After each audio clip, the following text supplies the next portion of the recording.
پاکستان میں صحافت کا ایک اہم عہد ایم زبیری کے ساتھ مکمل ہوا۔ مرحوم کی شخصیت کا ہر پہلو جہد مسلسل سے عبارت ہے۔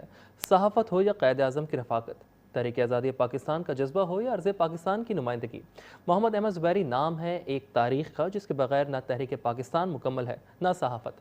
دوستوں نے انہیں ایک شفیق اور محبت کرنے والا انسان پایا۔ محمد احمد زبیری نے پاکستان میں دیانتدار صحافت کا ایک ایسا پودا لگایا جس کی آبیاری میں قائد اعظم محمد علی جناح نے بھرپور حصہ ڈالا۔ آج یہ صحافت کا شجر تناور ہو چکا ہے۔ آج جب ایم زبیری دنیا سے رخصت ہوئے تو شعبہ صحافت ان کا احسان مند ہے۔ محمد احمد زبیری ایک بلند پایہ شخصیت تھے۔ ان کے رخصت ہونے سے پیدا ہونے والا خلا کبھی پر نہ ہو سکے گا۔ دوستوں نے انہیں ہمیشہ ایک ملنسار اور شفیق انسان پایا۔ میرے لیے ایک بہت صدمے والا دن ہے کہ میرے بڑے بھائی، میرے بہت ہی عزیز دوست جن کو میں سن 80 سے جانتا ہوں، محمد احمد زبیری صاحب اللہ کو پیارے ہو گئے ہیں۔ زبیری صاحب کو میں ایک جرنلسٹ تو جانتا ہوں ضرور، لیکن as a very good economist number 1۔ اس کے علاوہ ایک نیک دل اور اچھے انسان کی ہمیشہ ان میں کیفیت تھی۔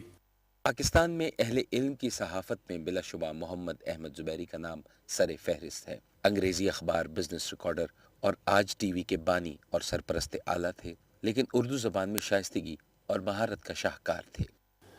میں زبیری صاحب کو زیادہ اس طرح میرا ان سے وابستہ بڑھا کہ میں اسٹاک ایکسچینج کا 6 سال صدر رہا، اور زبیری صاحب کا میں جاتا تھا ہمیشہ ایڈوائز لینے کے لیے کہ اسٹاک ایکسچینج کو ہم کیسے مینیج کریں۔ اس وقت دور تھا جنرل ضیاء صاحب کا، اس وقت محبوب الحق صاحب فائنانس منسٹر ہوتے تھے، اور محبوب الحق صاحب اور زبیری صاحب کی بہت بڑی اچھی دوستی تھی۔ اور مجھے یاد ہے ابھی تک کہ جنرل ضیاء صاحب ایک دفعہ اسٹاک ایکسچینج میں تشریف لائے تھے تو زبیری صاحب بھی پہلے رو میں بیٹھے تھے، اور جنرل صاحب سے میں نے کہا کہ جنرل صاحب یہ ڈبل ٹیکسیشن ڈیویڈنڈ کے اوپر جو ہے وہ بڑی زیادتی ہے۔ تو جنرل صاحب کو پہلے سمجھ میں نہیں آیا کیا ہوا یہ، لیکن زبیری صاحب کھڑے ہو گئے۔ زبیری صاحب نے اپنی بڑی لذیذ اردو میں اچھی زبان میں جنرل صاحب کو سمجھایا کہ ڈبل ٹیکسیشن ڈیویڈنڈ بالکل نامناسب ہے، اور مجھے تعجب ہوا کہ جنرل صاحب نے اسی وقت زبیری صاحب کی بات مان لی۔ ہم اسٹاک ایکسچینج کو کنونس نہیں کر سکے، لیکن زبیری صاحب کر سکے۔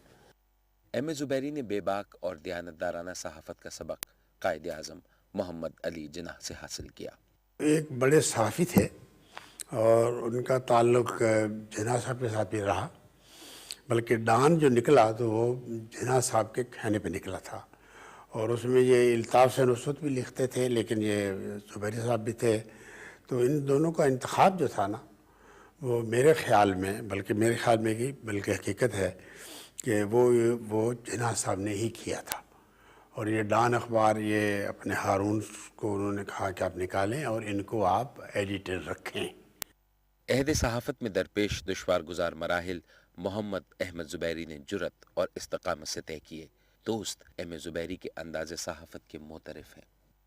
صحافت میں بہت اعلیٰ تھے میری نظر میں یہ ایک عظیم صحافی تھے، جو صحافت جب بات کوئی آتی تھی تو وہ کہتے تھے کہ اخبار کسی کا نہ دشمن ہے نہ دوست ہے، اخبار اپنا دوست ہے اور اپنا دشمن ہے، لہٰذا مجھے اخبار میں جو کچھ وہ جائے گا وہ میری دوستی کے لحاظ سے نہیں جائے گا یا میری دشمنی کے لحاظ سے نہیں جائے گا۔